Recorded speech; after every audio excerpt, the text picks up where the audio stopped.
I'd like you to kind of take it away, just as if we were at like a party, and I asked, "Could you tell us who Aleister Crowley is?" And yeah, I was lucky enough to have a really cool friend in high school who was very intelligent and was a huge fan of him. And I had heard the name from the Black Sabbath song and everything, but oh yeah, and then of course. Made everyone say his name wrong. I'm just going to read those lyrics, if that's okay, Austin. I'm kidding. That song made everyone say his name wrong. Started making Crowley. everyone mispronounce it. Crowley, and then when I would see interviews with people, they would say Mr. Crowley, or Aleister Crowley, and I was like, Crowley? I thought it was Crowley. It's the fancier one. Yes. But and so, I went through a huge period of my early life disliking him because I equated him with someone like Anton LaVey, who I like. Like a shock person. Him, but was more of a carny that was like wanting publicity, yada. I totally get that. Did not, and my friends who do like him would say, "No, you're not giving him a fair shake." And I was like, "Nah." A dear musician friend of mine who does electronic music, I brought it up last night that I was going to talk about it. And his first thing was like, "Oh, Aleister Crowley's stupid." And so I was like, I started talking. He was like, "Okay, well, I respect that. I'm really into Tibetan mysticism, blah, blah, blah." He saw a part of him that he could attach himself to. Hello, world, and welcome to Austin Shippey's Apocalypse podcast. I'm here with my guest, Perry Phoenix, and today we're going to learn about Aleister Crowley, infamous, blasphemous, rock and roll man, human, extravagant person, evil person, good person. Aleister Crowley was many things, and I think that's what the story of his life will explain. So we have Perry Phoenix here, a longtime occult explorer. And Perry, I'm going to let you introduce yourself to the audience. I'm Perry Phoenix, and I have studied the occult most of my life. Since my early childhood, I was always speaking with fairies and deities of different sorts and seeing ghosts. So that led me naturally to question other realms. As an adult, I became an actor and a musician, singer in many rock bands, poet, playwright. I'm an avid gardener. I love animals. Mm-hmm. And I'm a big advocate of gay rights. So everybody make sure you go vote. Coming up here in November, everybody vote and think of the things that are important in the arts and such. Think of all that's at stake. So you're a magician talking about another magician with another magician. Yes. Do you think he's our daddy? What? It's like he's our drag mama, sort of, as our... I really honestly have such respect for him, and it took a long time for me to totally understand the importance of Crowley for myself, and I did it a bit begrudgingly through the years. I always considered myself an earth witch, I was raised in the mountains of southern Appalachia and grew up learning trees and roots and herbs and had my own history and my own comprehension of what magic is and means. And also grew up in a very strict conservative Christian environment, as many of us have. And Crowley, of course, did that too in a different time period. I grew up in a Christian environment as well. Seems to impact all of us somehow. And it's common. It's kind of most of our stories. Mm-hmm.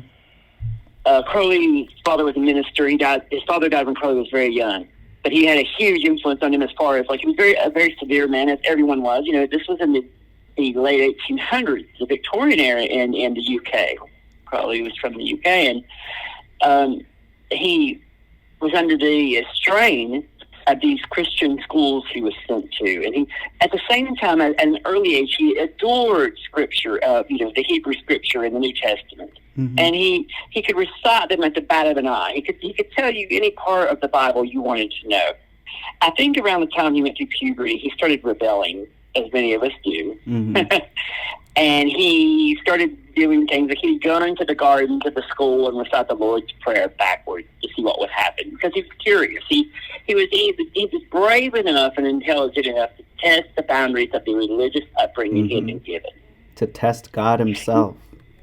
Yeah, most of us would be horrified. I mean, if you go to that, if you're raised in an environment and you're taught that is as real as a slice of bread, you're sure as hell not going to invoke the wrath of God. But Crowley did. He wanted to see what would happen. He wanted to see if the devil would appear and zap him or something like that. Only one way to find out. Exactly. He was one of those guys that would, I guess, light the fuse. Yeah. For the people that would do that. But if you skip ahead a bit in his life, he was, I would say, blessed and lucky enough. There was money in his life from his parents. Mm-hmm. He was always wealthy. Yes, and that's important. If you're going to, I think we're so lucky now to have the internet and the access we do to different parts of the world, that we can entertain people and talk to people from our homes. We can get information from others and buy tools from them and buy tools from companies that are made in factories. Back then, there was nothing magical. It was wiped out. Christianity made it illegal. It was gone. I mean, in his world, you had to go to dusty old libraries and search for books that no one read. A lot of them were in Latin. A lot of them had not been translated, or in German. Yeah. And then he had the funds to go to the East, where Christianity had not toppled the religions, of Hinduism and Buddhism and Tibet. And he learned, and what he found out was that these religions were still standing, and he was intrigued with Tantra, and I think he realized that the ancient religions, the ancient pagan religions, we should say, I guess, for better, from Southern Europe and Europe in general, were the same. I think he realized kind of like everyone pretty much had the same religion at one time, and their own on their own terms, until this changed. It all comes from the same source. I think it's a Neoplatonist philosophy. Yes, and even, I mean, if you go instinctively, possibly, during Valantu, I love dearly, often spoke of, that coming from the people our ancestors who lived in the Ice Age, and how it was just part of our being, this religion of that by the Middle Ages had become a very suppressed religion in Europe, but was flourishing in the East until communism, came, until Tibetan, Tibetan Buddhism and Hinduism. It has gone a lot underground, because many people dislike Tantricism, and the Agoris are kind of like treated the way witches were. Oh, wow. Probably in late Rome. I've read a ton of books about that. But anyway, as far as Crowley, I'm so impressed about him going to Cairo, to Egypt in 1904. Yep.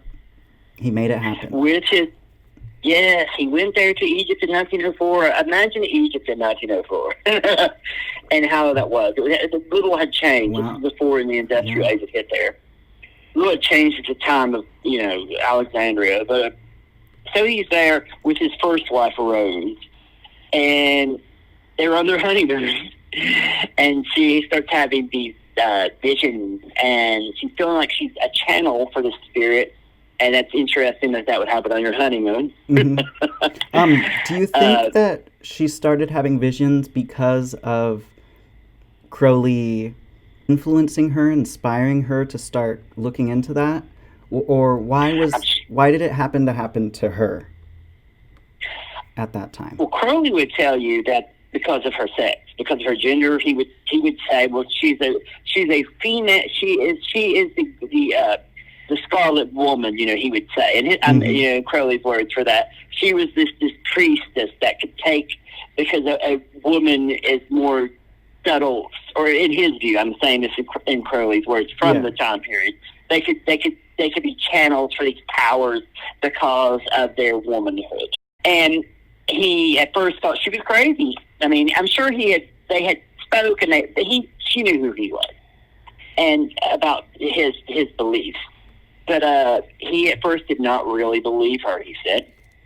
And then he began to her constant references and inspiration that did not change convinced him that perhaps she is talking. She's a channel for some being. So he started documenting what was being said, and it was by a spirit that was calling itself I Was. And that's how he came to write the Book of the Law, that was a kind of a glorification of Horus. That seems like a big kind of turning point in his life. It was. For him to be searching so much, he wanted so bad to find.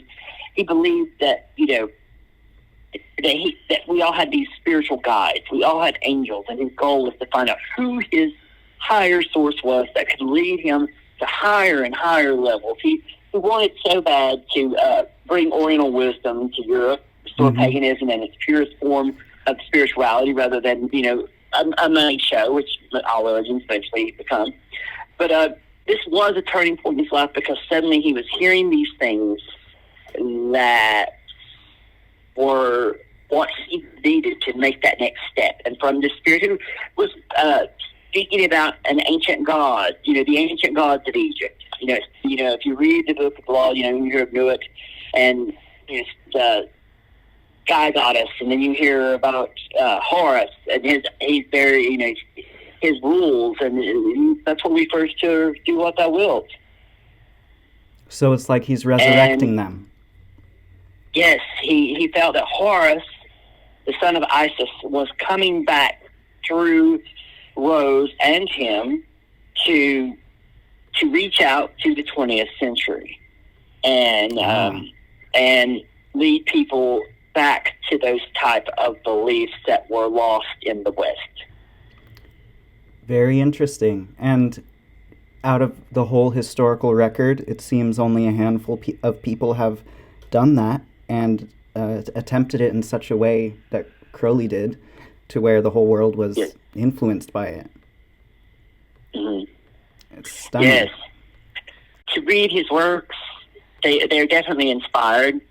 As a young person, in high school, my friends were very much into him, all my goth friends. And I was, how the we goth kids were. And I was very cynical about him, because at that time, I considered him to be a bit of a charlatan, a stage person who was after the glory and fame, and misused his abilities or knowledge. And my friends were all like, "Oh no, you don't understand Crowley." And of course, they knew him from the Black Sabbath song, and so, and the Beatles cover from years before. Everyone knew that. And when I started reading more about him, I realized, yes, he was an early pop star. I think he enjoyed his titles of the Great Beast, 666, and the wickedest man alive. Yeah. He enjoyed the notoriety, I do believe. He loved shocking people. He loved it. He had fun with it. But yes. Well, he, for instance, he, one of his rituals he speaks of, this is one of my favorites. I always thought it was kind of humorous. He had a very wicked sense of humor, and I can agree with him along that lines. I love a very mischievous nature, and he. Oh, me too. I think that was, I love shocking the normals. I love making muggles go, "Oh my!" I always had that term, like, "Oh my!" Yeah, I used to tell my nephew, because I grew up teaching things, and I would say, "Let's make their monocles fall in their teacups." Because always on the Munsters, on these old TV shows, when the Munsters would come in with their freakazoid looks, the rich people's monocles, they would raise their eyebrows and their monocles would fall into their teacups. And that became a phrase. And I think Aleister Crowley really liked to make England's monocles fall in their teacups. Brilliant. So I think one of my, I think what I was talking about earlier, the ritual that he would describe, and in his writings, and people, of course, were horrified of it. That part of the thelemic rituals that he wrote, and that still just today is a very strong tradition, was a boy of pure virtue should be sacrificed every day, each day of the year. Should give the sacrifice. Give the sacrifice of this young, pure boy. And then Crowley said, I've been doing it every day of my life. Well, everyone was horrified. They were like, he's sacrificing children. He's sacrificing children. And he was talking about masturbating. It's coded. He was a big believer in the power of semen, or of sexual emission. He loved sex magic. He's the first person, I think, in our culture that put a K on magic. He wanted to remove it from pull a rabbit out of a hat at that time, which it had the cane. So he put a K on it, and and brought it to a more like, I'm not talking about pulling a rabbit out of a hat. I'm talking about sex magic and the old gods, and I'm going to talk about the Kabbalah, and I'm going to talk about Tantra, and I'm going to talk about so powerful.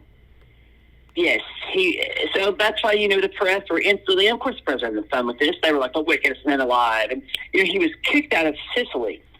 He was kicked out of Sicily in, I think, 1923. Yes, 1923, I believe, that because he was a little too much for the town. He had established an abbey there, the abbey of Thelema that he had began. And apparently, the word was that one of the members, who was an Englishman, had been poisoned from drinking the blood of a cat. I've also heard a cat person. Other horrifying tales of that place. That he painted horrifying pictures all over the walls and made people stare at them to face their fears. That there were kids running around naked, people were just doing drugs, but you never know what kind of sensationalism has been added to it, and where the truth is. And what he added, he loved it. He was his own publicist. He loved. Now, if you knew him and knew his work, he was sincere, and and his teachings.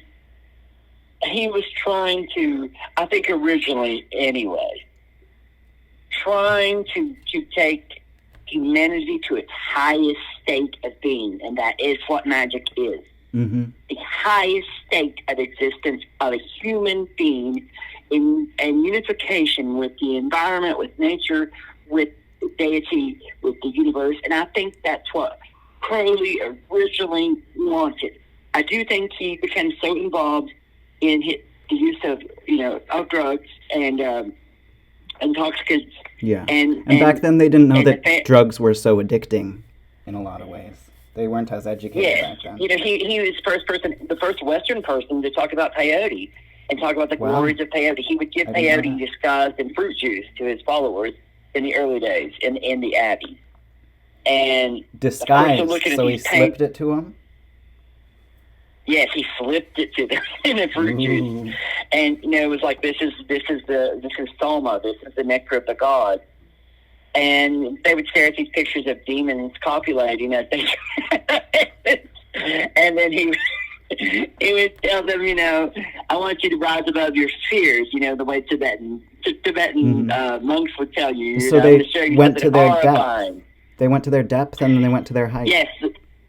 Yes, the way the priests, in the religion of Isis and Osiris in Rome, you would have to, once you join the sect of Isis, you would have to become Osiris and die. And they would put you through these series of your death. You would go through a ritual. You would be brought through this dark corridors, and they would array you with palm leaves as the risen Osiris or Horus, his son of Isis. So Crowley was showing them that in a creepy, crazy way. But I say that I think I understand why he did that. and given that time period, just imagine what people thought. And he wrote. He was in uncharted territory at the moment. Yes, and the people who were talking about that stuff were unknown, and he sought them out in little pockets and corners all over the globe. Yeah, he was very well connected in the occult, and you could say. And he talked. You could say he talked to everyone from all aspects of the fringe religious movements at the time, which are still considered fringe movements by most Westerners and most people in the world, to be in fact. But he knew he would go and hobnob with these people and find out information. And he's been accused of many, many things, and I think most of it he smiled at. I think there's all the talk of him really loving to introduce men to anal sex, and that he was a womanizer. And my understanding is he had a feeling for several men he worked with, and did want to experiment in those rituals in the way Templars used that homosexuality as a way of furthering the spirit against the ego, and yada yada yada. He knew those rules, and he wanted to do that, and so a lot of people were like horrified at that. So he's using sex magic to create spirit forms in the astral. Yes, because he said, and it was understanding too, and it's, when a man and woman come together in sex, they make a baby. When sex is done in magic with pure forms, you can create the desired effect. That's your baby. This creation. Yeah. So, and it doesn't matter if you're a man and woman, or if you're two men, or if you're,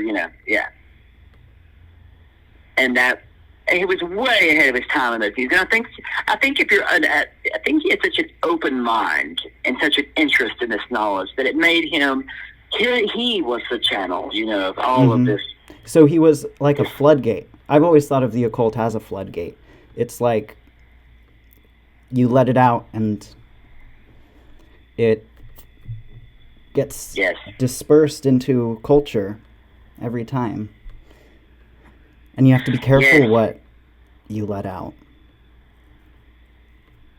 Yes, or else you have the Manson family, I mean, I think you have people that are blindly leading people that are on destruction using spiritual purpose and paranormal, and rather than you must when you're involved in that, remember yourself. And I think Crowley is an example of someone who kind of led his group and was not bamboozled by other people into belittling himself or his beliefs. That's important. Do you think Crowley, through his experiments, lost himself?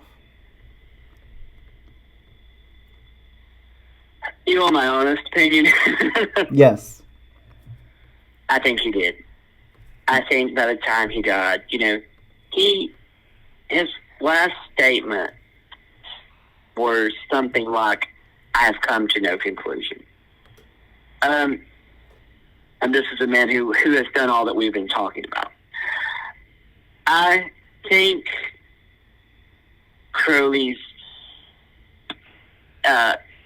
joy of excess, because he went into that world of excess in the sense of Dionysus. He was telling people this is what a way a human being should work.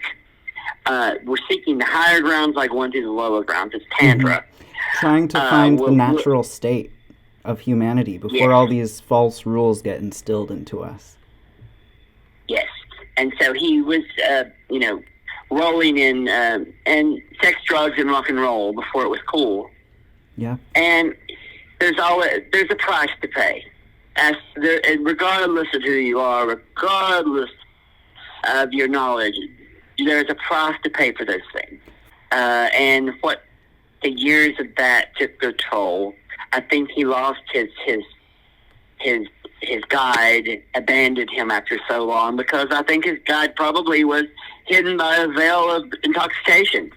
Oh yeah. For many times, and so he could not see or hear where he was going, and he became kind of a celebrity in many circles, and kind of an anti-celebrity. You know, Somerset Maugham wrote a very famous short story about him, or not really a short story, novella called The Magician, and I think Crowley actually tried to sue him over that. There was a famous movie made in the UK, released in the US, you know, Curse of the Demon or Night of the Demon, and the main character is based on Crowley in around in the late 40s, around the time of his death.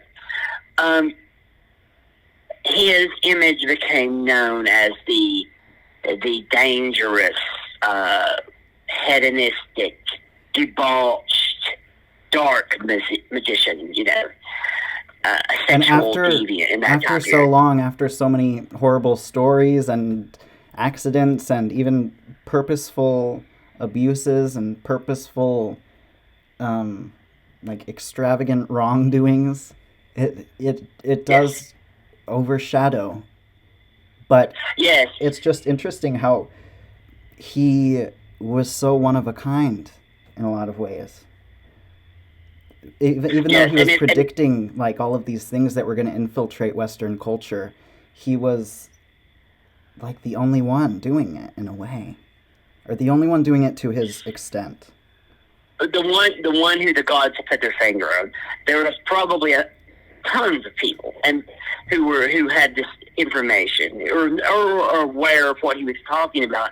But it takes a pop star, and that's the word we throw around now. And you know, back then it was not a word, but it takes a celebrity status to throw it out to the masses. And you've got to be a bit of a cheese ball and a ham to reach the masses. Not in the sense of Anton LaVey so much, who I have nothing against, but I'm just throwing that name out as someone a lot of people associate, you know, with Crowley. But Anton LaVey is kind of like a clone of Crowley, or like a... Yeah, and I think Anton LaVey was he was very tongue in cheek. I think that he, you know, his writings are good. I think he really wanted to be. Okay, he was like, you know, Jane Mansfield in the late 50s wanted to be Marilyn Monroe, and she was kind of a pale imitation, but a bigger than life version. And I think Marilyn Monroe was more of an artist, despite her looks. And I think the same is true.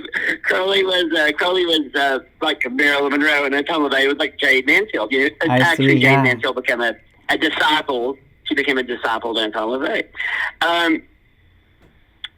Anyway, I think that the finger of the gods was on Crowley to say what he had to say, to do what he had to do, and at his own expense. You know, it's like those old, if you watch the old 80s Clash of the Titans, where the gods, the Greek gods are moving around chess pieces of the human characters in the drama.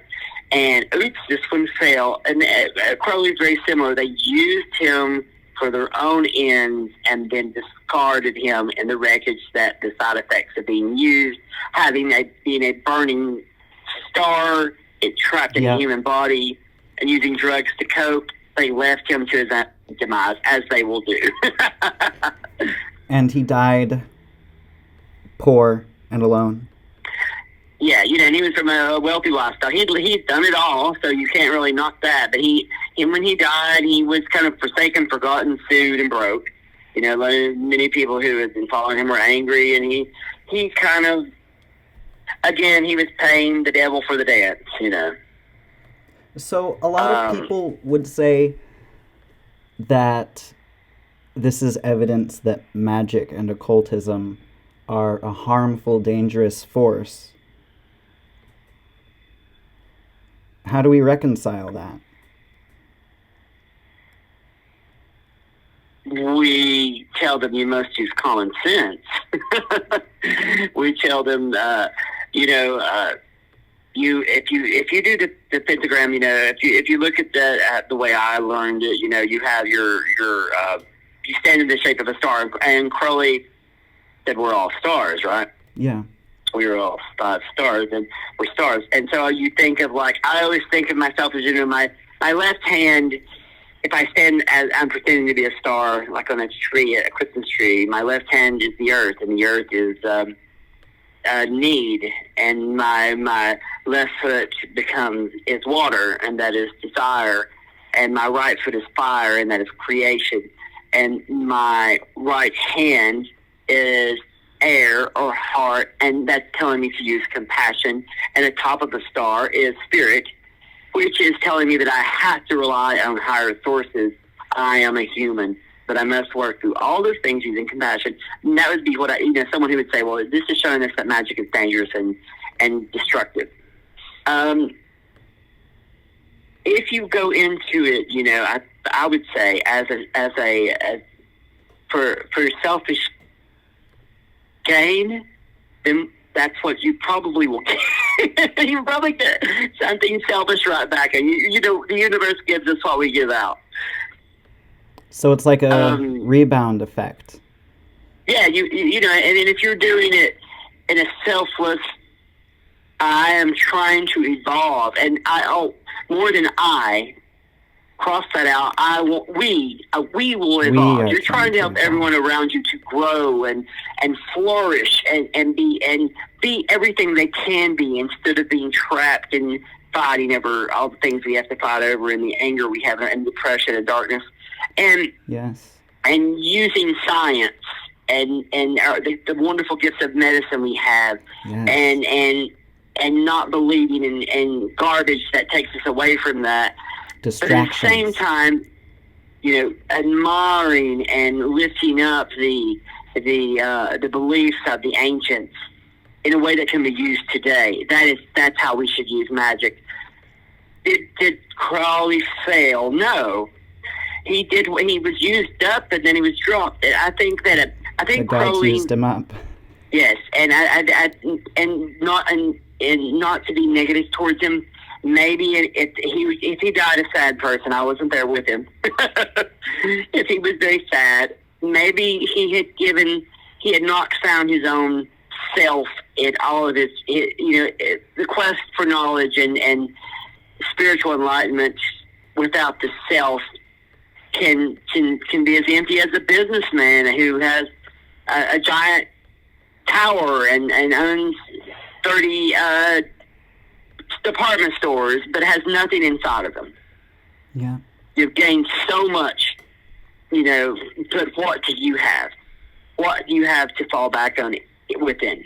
And I think maybe Crowley didn't have that. Maybe he was very bitter and angry and unhappy. And I hate that for anyone, especially a great man like him, despite his foolishness, that I still think he was a great person, a person of interest, a noteworthy person, let's say. I agree with all of this. It's an interesting story. These types of people are so rare, and it's just strange how rare they are. But when you find them, and we don't know. And someone, where do individuals where do individuals come from? And a psychologist might say, well, their environment. A doctor may say it depends on their hereditary, traits, their genealogy that makes them their environment. Again, like a psychologist would say, a spiritualist might say perhaps they're touched by the divine, God or angels or deities are working through them. Today we would say maybe my thing people always said about me were you were abducted by aliens, and I believe that, I honestly do believe in that, what we call aliens. I'm throwing it out there. But I think that they've always been there. And I think that that's our new word for gods. Or not totally a new word for gods, but a word that came about through the 60s and 70s, in the 20th century and onward of fairies and gods touching people. And in that sense, awakening them. Now, that's my personal opinion about a lot of this awakened beings. But I guess it depends on what field you come from, where you stand, Mm-hmm. I have another question. So, him working to channel spirits and writing these lengthy, detailed books. Like revealed teachings, as they call them. Yes, that has always been what has attracted me to him and captivated me. And I've never really looked into his life because I've just been studying his magic. Mm-hmm. So it's like, how do you separate his practice of magic and his mistakes, I guess? And I guess that just comes from reconciling that many people in our past have been very good and very bad. Everyone is. I once heard someone say about Joan Crawford, the old classic actress who was famous for beating her daughter and blah, blah, blah, that just because you're a great artist doesn't mean you're a good person. Just because you're a great seer does not make you a good person. Thanks be to the gods if you were both. Maybe you would be Jesus or somebody, or Buddha, or Krishna. If you can be an enlightened avatar and be kind and be considerate and be, an eagle amongst turkeys who refuses to fly. I think of magicians as that. All these magicians I've met around the world, they're those those people with the glimmer of initiation in their eye. Yes. It's a perilous journey because of the temptations that can lead you to self-promotion and self-glorification and being misguided by, and if you believe in the spiritual realm, lower spirits, that you have not, you haven't done the right way of banishing them, or you're working with them, not understanding what you're doing and being misled. It can become a bit tricky, and it is a path not for everyone. Those who walk it are called. I agree. Whether you like it or not, you get called. It's like you're one of the X-Men, whether you want to see it or not. I know I certainly resented most of the things that have been handed to me in that sense from the universe. I've felt the same, and I'm sure you have a lot of similarities to me. Yes, yeah. I mean, yeah. We grew up on different sides of the country. I grew up in the, being from the rural South, and being, who I am was not easy. And I'm sure everyone has their stories. Everyone who's called has their stories of they have to go through the test. It is like the initiation of Sirius, and the Isis mysteries. They have to die and suffer greatly in order to show other people the way. Yep, it's a spiritual death. It's the death of a false ego to accept in the truth that's all around us. Yes, like Kali has to have your head in her hand. Kali chops off your head, and what is left is just your truth, I guess. Yeah, I remember learning, a friend of mine who lived in India used to tell me to put my mirror down below my neck and not see my face or head when I would look in the mirror, and therefore lose the sense of thinking and pretend that my head was chopped off in order to stop associating with me. Many years ago, and that was really relieving and healing in so many ways. I stopped going, stop worrying about my face and my hair and all those things because I'm a vain person. But and then I suddenly started thinking more instinctively and with my heart, so to speak. It's cool. You look at all the people who practice magic today, and they're not doing the same things Aleister Crowley did. One of my good initiate friends, Katina Smith, explained that he did all of these things to show everyone after what would happen, basically. He had to do it so everyone could learn. He taught humanity through it. And it seems like... he was the scapegoat in a sense. Yes, he was the scapegoat. He was the divine sacrifice for our new age. The age of Horus that he was saying was coming. The age of the sun. He said there was the age of the father and the age of the mother, and this was the age of the son. He was saying, these reveal the teachings to the select. that bringing in the era of the child, and I think that's the Aquarian age. That's a very noble way of looking at Crowley's life, saying that he was showing people the way and yet what not to do. And that's noble. I hope that's true. I hope, I don't know. Our human stories, Austin, are not the Hollywood legends we want. And I think that what happens pretty much. We're guided if we want to be. But then being animals kicks in, and we do things we're not proud of. We die the way we don't plan on it. Things happen. Maybe that's part of the handshake of being born. But it's amazing to be aware of that, right? Yeah. I mean, it's such a potent form of wisdom. It's the type of wisdom that people search their whole lives and maybe don't find until the end. Yes. But the mysteries teach it. I was blessed and cursed very early in my life. I lost many people important to me. I was raised in a very matriarchal family, and my grandmother passed away when I was quite young, and then a few years ago I lost my mother, and they were horrifying, unpleasant. Death is not pretty, and at the same time they had amazing lives, and you have to reconcile that as you mature, and you have to reconcile that in your magic, and you have to make peace or go out on dates with these demons and figure out what, and accept them. And I think Crowley was just, is he part of being a human, a human who has been touched with the gods and struck by lightning, struck by Zeus and dances the dance and then pays the price, Ain't that how it goes? Yeah, you could say that about Jesus. I mean, Christians would get offended. I don't mean to be offended. I offensive in my saying that, but Jesus danced the dance and paid the price.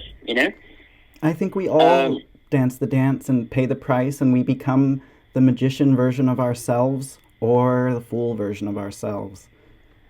Yes. I've been back and forth many times.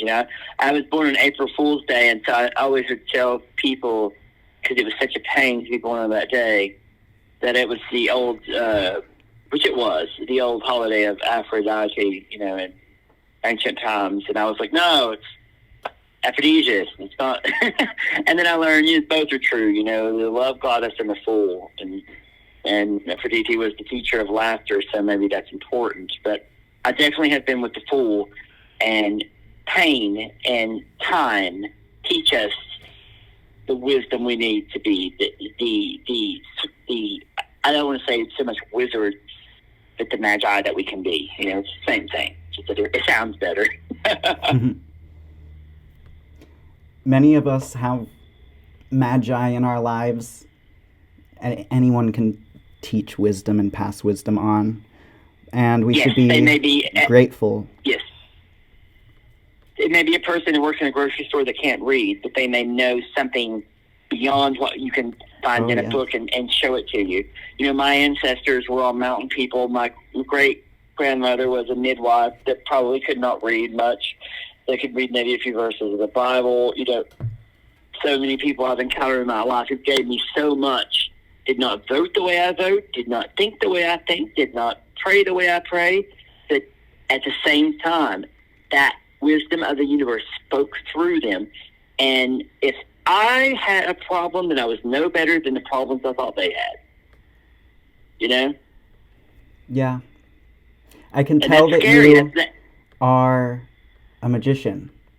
And I'm sure people that listen to the podcast will sense that you're a magician. You can tell that you've extracted lessons from all of this and learned wisdom over your life. Yeah. Well, I'm a big fan of your work, so I'm Thank you. Proud to say I'm a fan of you, Austin. So. Thank you very much. So I want to ask for your brief answer. Who should be grateful for Aleister Crowley? And I want the audience to go away and ask themselves that question as well. Who should be grateful for this for this man, if anyone? Yes, if anyone. Well, certainly the culture, any culture we have, the New Age culture, the 60s, the revolutions we had in the 60s, Woodstock, should be grateful to Crowley and his teachings. Crowley brought about, do what thou wilt, harm no one, but do what thou wilt. Free love, his openness with marijuana, with different drugs that he could find, with peyote, with psychedelics, paved those ways for those young people excuse me, to have this revolution. Artists who heard the call of what he taught, musicians, Led Zeppelin, the Beatles, so many people, Black Sabbath, of course. These people all heard his call. Artists have heard his call. Writers, his importance does not matter about how he died, but rather how he lived and what he said. We are all going to die a shitty death. Whether we're asleep or not, yes. But Crowley should be, he achieved what he was given to achieve by the works that were laid out. The fruits of his teaching carry on to this day. Joe Gardner was knew him and was influenced by him. We all carry the stamp of Crowley on us, and I think so. I think everyone in the world, at least in the Western world, has been influenced in some way by what he's done. Yes. Whether you're a heavy metal kid that likes good music and listen to Black Sabbath, or you're a Wicca lady out in the woods dancing around throwing white feathers everywhere, you have been influenced by Crowley. I'd agree. White feathers everywhere. I have no idea where that came from. Imagination. I'm picturing Stevie Nicks. I have no Yeah, the fairies prancing out in the woods. Well, I think that is a beautiful episode and a good little summary of Aleister Crowley. And Perry, I'm extremely grateful for this. I'm going to have to send you a gift. I don't know, maybe a fruit basket with like some fake bloody limbs in it or something. Some twist. I don't know. Sounds good. I'll send you something. And I'm super thankful for this. Is there anything you want to share before we end the podcast? Make sure you vote, support people that support us. And vote. It's election season 2020, and we need to be voting right now. Vote, baby, vote. Vote. Baby, vote. Yeah. Vote like your life depends on it. And because it does. Rise above, and everything can get better. We can all make it better day after day. Be humble. Yes. As best as you can. That's bad. I know, darling. But yeah, seriously, you have to. You're always going to fall on your face because you're a person. No matter how wonderful you are, glorious, and we are. But there's times when you will fall on your face like a clown, and you just have to be ready for that and that keeps you remembering that you're human, and I remember when my friend and I was deeply in love with this guy, but we were just friends. But we lived together years ago, and we were taking lots of mushrooms and drinking lots of wine with the mushrooms, which is divine. And my chinchilla died that I had. Now I love the chinchilla, and we had been talking about how we were gods. We were inspired. We were very into the Norse gods at the time, and I was very into Freya and all these characters. And we had talked on that we were gods, and we were like, well, surely we can resurrect this chinchilla. Well, of course we couldn't. And then at the end of the night, when the sun rose, we were both very sad and broken, and the shrooms were wearing off, and we were not God. Humbled. The chinchilla did not come back alive. I buried it in my little Himalayan hat. So sad. Yes, I've been I humbled sang a Big too York by song, magical operations. Sometimes it doesn't turn out how you expect it was gonna. hmm Life is funny and terrible, I remember a friend of mine, he passed away, but he's a wonderful guy. And I remember we were listening to a song, I think it was the Butthole Surfers or something, or no, it was someone else years and years ago. And he said, "This is such a sad song. The words are so solemn." Maybe Smashing Pumpkins. Such a sad song to have such upbeat, happy music. And I said, life is very sad to have such happy, upbeat music. Nice answer. You should put that thing out there, dude. Yeah. You should post that of us talking about his ass and loving on him, Yes, and all I that. will. I'm sure people will appreciate it too, because you can watch so many of these normie people explain him detail by detail, year by year, but they don't get it. They're not talking about the magic. Right. They're talking about his deed, his life. Yeah, like he's a news story. But I don't know. That's a whole nother issue, the amateurishness of people on the internet with big platforms. But they just make it work. They're good at it. They're a dime a dozen. Well, they're like trash novels were back in the day. Yeah, they're a dime a dozen. Yeah, it's like a dime a dozen. The internet is you now what do you do? The cheap novel. Also, a little less urgent than voting. Make sure to subscribe everywhere and check out all of Austin Shippey content online. And we wish the blessings of the old gods to be upon you. I will see you guys in the next one. Thank you for listening.